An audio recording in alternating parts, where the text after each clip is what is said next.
His New Year's resolution is to be the commencement speaker at graduation. Give it up for President Ryan Meyer, and you better be a damn good one, because if you're not, my dad never did. Well, I hate to disappoint your dad. Wouldn't be the first one I did, though.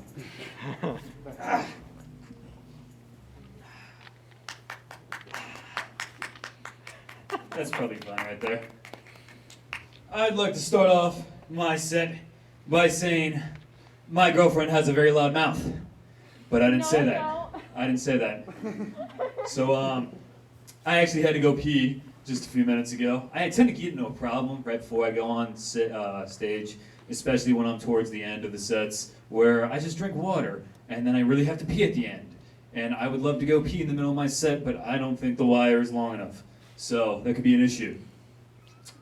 Regardless, they say that college makes you a little bit more independent. You get out there and you go by yourself, and you're kind of just doing your own thing. And to a certain extent, whatever the fuck the word is, I agree with that. I've gone from disappointing my parents to just disappointing myself. No, I'm kidding. I'm still disappointing my parents. I told them that I was going to be a teacher, and then they laughed at me. So I thought, hey, maybe I have a knack for this. I should try stand-up. Thank you. And then that's how I got here today. I hope everybody had a really great break. I've had a few experiences happen to me over break that I would like to share with all of you tonight. My first experience that I had over break was I ran into this girl, Vanessa. And Vanessa told me that she is majoring in fashion design.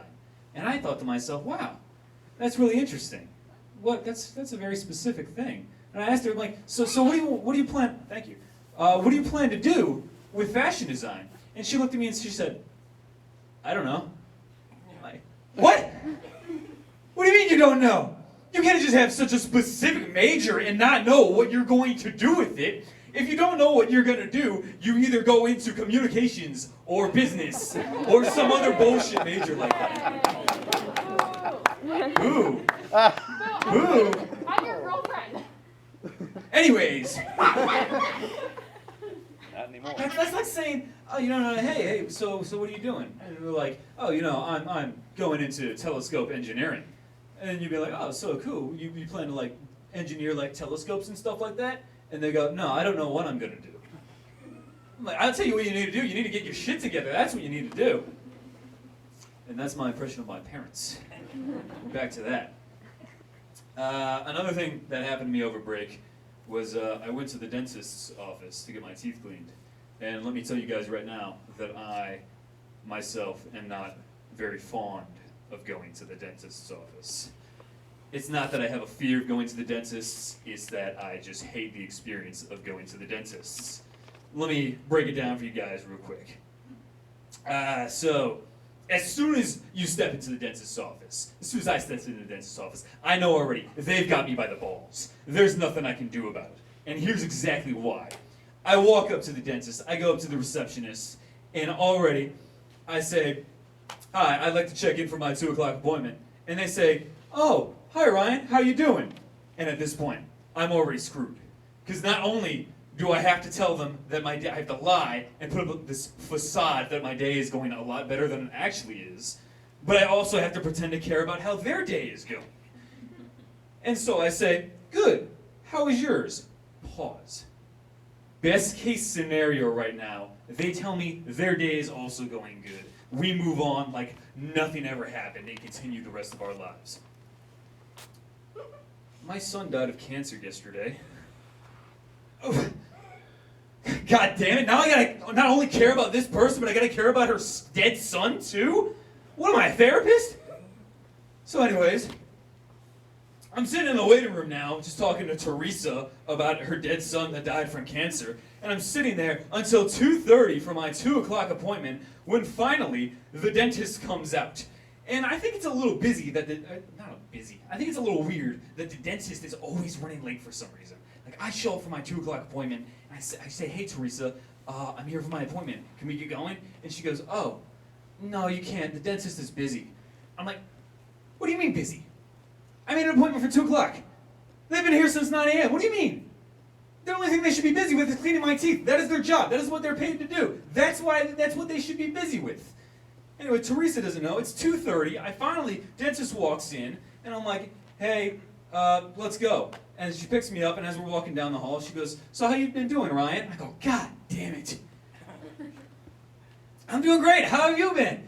She goes, not so good. Have you heard about Teresa's son? Have I heard about Teresa's son? Yes, I've heard about Teresa's son. That sucks, doesn't it? She goes, yeah, it really does. And so anyway, we get to the point. She lays me back down into the chair to get my teeth cleaned now. And so we finally get there, and the first thing she has me do is we take some x-rays of my teeth. And they tell me the x-rays are harmless. And as they tell me that, they take this 30-pound vest, put it on top of me, as they push this magnified x-ray thing up to my face, right on my cheekbone, and push a button, and then sprint out the room, as if they were running for their life from a tiger that is desperately trying to kill them. And I swear to God, the first time she ran out of the room, I heard her jump through the door, go, fire in the hole! As if to warn the other dentists that, hey, an x-ray is being taken right now. But yeah, that sounds harmless. So after we get done with the x-rays, we actually get to a good part. Next up is the real reason you're there, is so that the dentist can tell you what a shit job you've been doing brushing your teeth.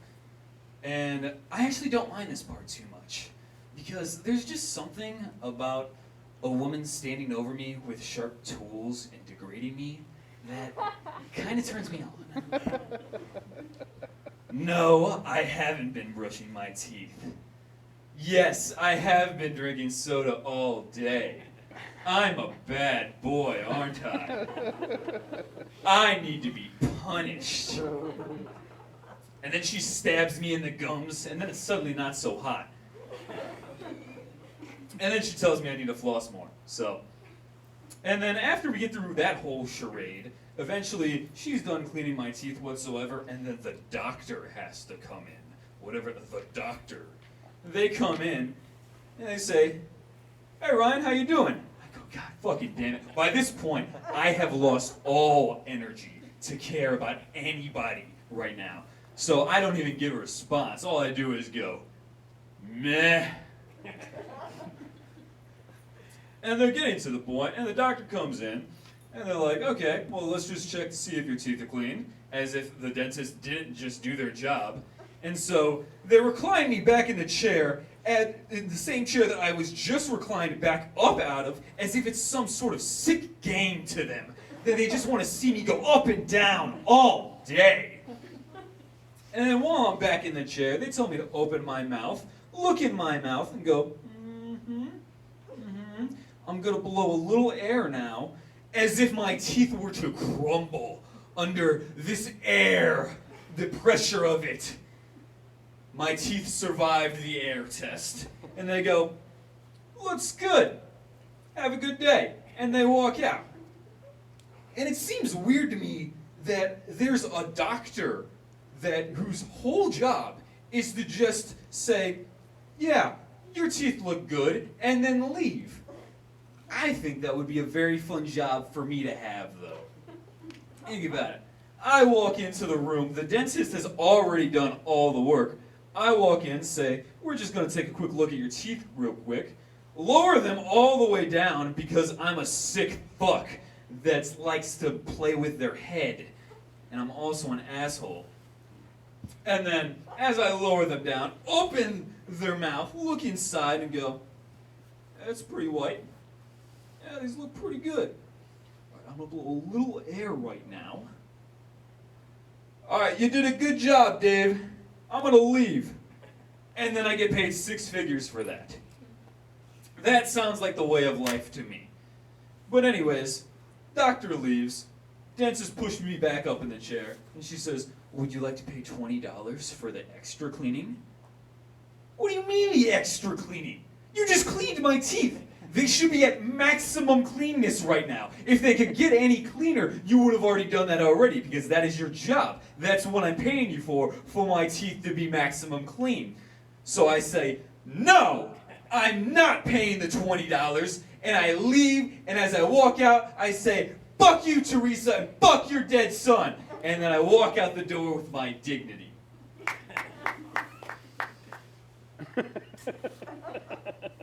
Like I said, I'm not a fan of going to the dentist. I understand if that was a little ranty. I'm sorry. I got caught in the heat of the moment. The passion of my anger could not be settled. This is gonna sound weird, but in contrast to that story, I have a little confession to make. That I am not the best at confrontation sometimes. And it's a little embarrassing. You see, I am so bad at confrontation that technically I am still in a relationship with 5 people. You better not be. I said technically. One of which is a man. Which isn't really my thing, but I didn't want to make him mad, so I just kind of rolled with it. But anyways, I take my girlfriend to the Cheesecake Factory, the official girlfriend, not the other 3, and we go to the Cheesecake Factory for our anniversary, where I am served the most pitiful and vile excuse of macaroni and cheese of my entire life. I shit you not, it is like it's like they gave all the ingredients to some blind kid that doesn't even speak English, and then told him, go nuts. And then he made it, and then dipped his nuts into it. And to make matters worse, it cost me $8. And so, when the waiter's coming around, and she says, hey, how is everything going? Does the food taste good? I am ready. I want to cause the biggest scene. I am going to go so hard on her right now and just explode in fiery flames. And then all that comes out is, yeah, everything's going fine, thank you. And then my girlfriend has to explain for me, actually no, his macaroni and cheese was dipped in balls. So we would like a refund right now. And as the waitress walks away, she goes, okay, that's fine, I'll go do that for you. And I think to myself, that was really cool. But it also feels kind of emasculating that I have to let my girlfriend fight all my battles for me. And I was gonna tell her something, but then I really didn't want to upset her, so I just pushed it off. Anyways, what's my next joke?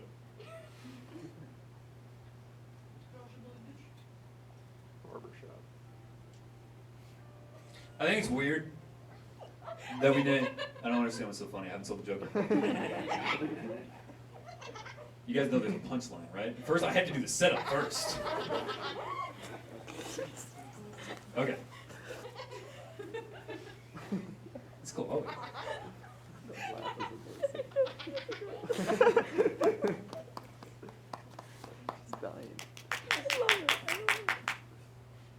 I think it's funny.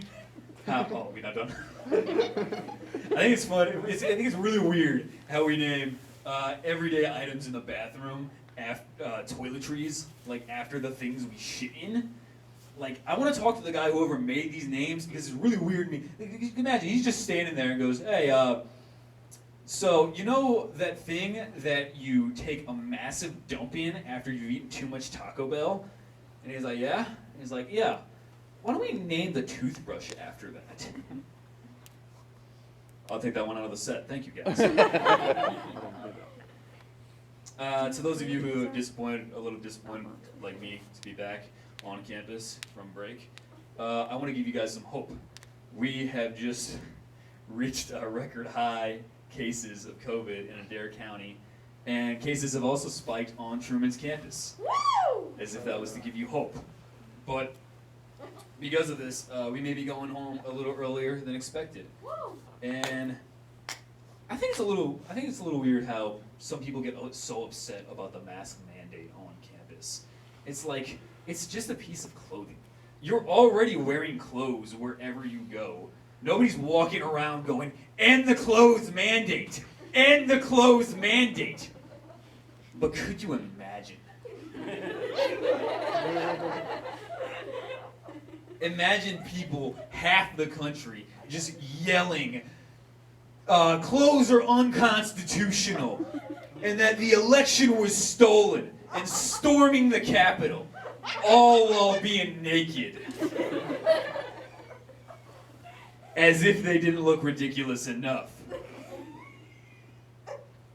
Alright, I'm about pretty close to the end of my set, but before I go, I'm going to leave you guys with some tips that I have learned being a senior and all.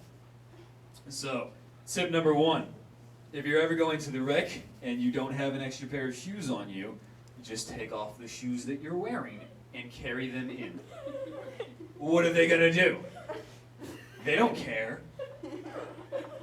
Fair warning, it can be really hard to squat in high heels. I would know. Tip number 2, classes go by a lot faster when you show up 20 minutes late.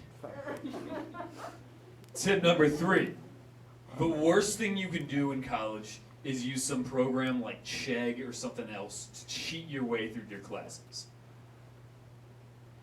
Quizlet does the same, and it's free.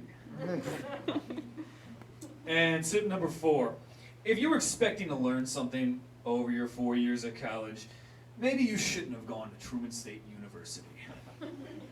Those are just some of the tips that I have come up with. Believe it or not, you come up with a lot of senior tips when you've been a senior for 3 years. Thank you very much, everybody.